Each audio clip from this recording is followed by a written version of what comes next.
كرة ودادية ملعوبة على الجهة اليمنى فيها عرضية خطورة. ويليامز يتابع الودادي بادر. الودادي هاجم في هذه اللحظات. الودادي حاول يباغت بهدف مبكر. عبد الله حيمود، يلا يا عبد الله هذه فرصتك يا عبد الله، لأن الثقة الحل والعرضية. المطيع يتصدى على واحد على واحد، ممكن سدد الكرة، لكن هنا غطى عليه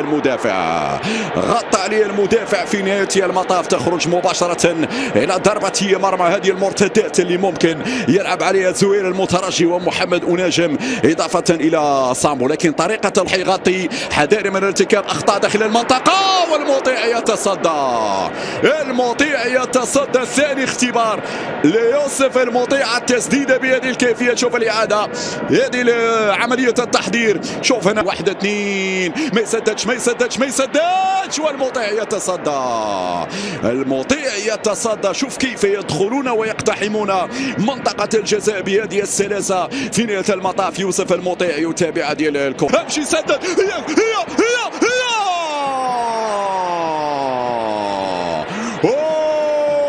عبد المنعم بوطويل امام زوير المترجي. كان ممكن ان يفعل نادي الوداد الرياضي في هذه الكره، كان ممكن ان يسجل الوداد في هذه الكره. مشاهدينا الكرام، هنا خطوره الوداد، العرضيه خطيره والمطيع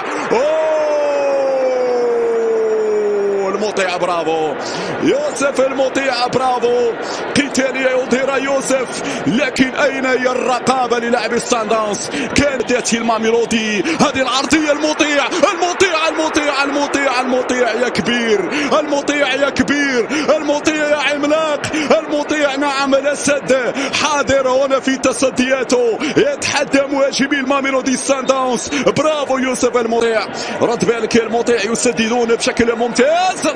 التسديدة لكن مرت عالية، مباشرة تخرج إلى ضربة مرمى لعناصر فريق الوداد الرياضي. أناجم لازم تكون أسرع، وأناجم لازم تلعب الكرة بشكل جماعي عوض الاحتفاظ بها وعوض التباطؤ وعوض البحث عن المراوغات. هذه الإعادة وداد أناجم، التسديدة ويليامز يتصدى، لا زالت هنا ودادية، العرضية ويليامز يتابع هذه الكرة في نهاية الأمر. برافو أمين، هنا أمين عمل فاول تكتيكي. لماذا؟ لأن ثنائية زولا، رد بالك والمطيع يخرج. يا أمين يا أبو الفتح مع زولا، أمين يتردد بعض الشيء. سلامات المطيع. عنيفين جدا عناصر ماميلودي صن داونز، عناصر الماميلودي صن داونز، وبالتالي الحكم تيلامبولي. هذه عرضية داخل المنطقة بالراس، يا العمرود بالراس تتحول مباشرة إلى الركنية نعم الأولى للصن داونز مع انطلاقية شوطي المباراة الثاني. لأن ستلعب هذه الرصف المطيع،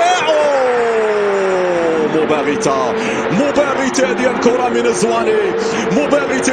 من زواني، هنا مباغتة حتى على مخرج المباراة. لم نشاهد اللقطة من البداية، في لحظة غافية التركيز وفي لحظة ترك فيها عناصر الوداد الزواني ليسدد. لأنه حذرت كثيرا من تسديدات ماميلودي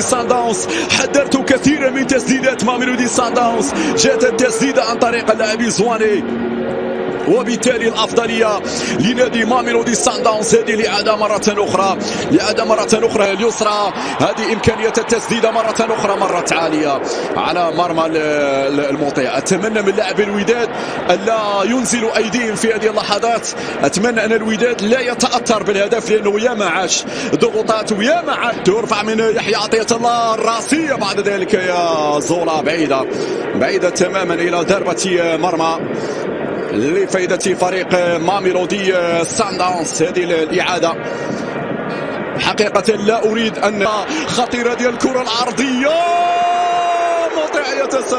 المطيع يتصدى بعد ذلك، والكرة توصل من جديد على الجهة اليسرى. ضغط رهيب حرة لعناصر فريق الوداد الرياضي. سامبو بالراس يا سامبو، الكرة تمر جانبية. هذه الكرات التي يحبذها اللاعب سامبو الراسية، لكن لم تكن مركزة هذه التسديدة، وبالتالي تخرج مباشرة إلى سامبو. حاضر زولا، ترفع هذه الكرة في القائمة الثاني، لكن بعيدة تماما، بعيدة تماما. العمرود حاول فيها رغم صعوبتها، نعم العمرود. الكرة تخرج مباشرة، زوار هي ونزلت ودادية.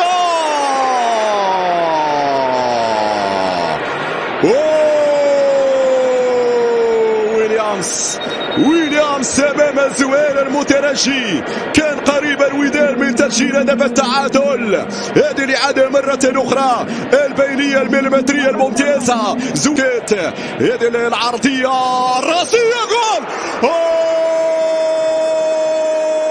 جول جول جول جول جول جول جول. أيوب العمرود بالراس، أيوب العمرود بالراس، حتى في شباكك يا ويليامز. 1-1.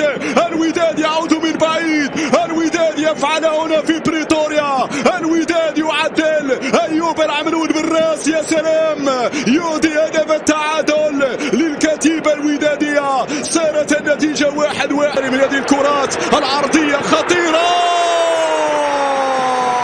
الهدف الثاني، هدف ثاني لماميلودي سانداونز. خطيرة التوغلات داخل منطقة الجزاء، خطيرة التوغلات داخل منطقة الجزاء كما شاهدنا في هذه الكرة. سانداونز يسجل ثاني الأهداف، سانداونز يسجل ثاني الأهداف في هذه اللحظات. سنتابع الإعادة مرة أخرى. سانداونز يتقدم للمرة الثانية في هذه المواجهة مشاهدينا الكرام. زورا ترفع هذه الكرة وبالراس، وجول جول جول جول جول جول جول.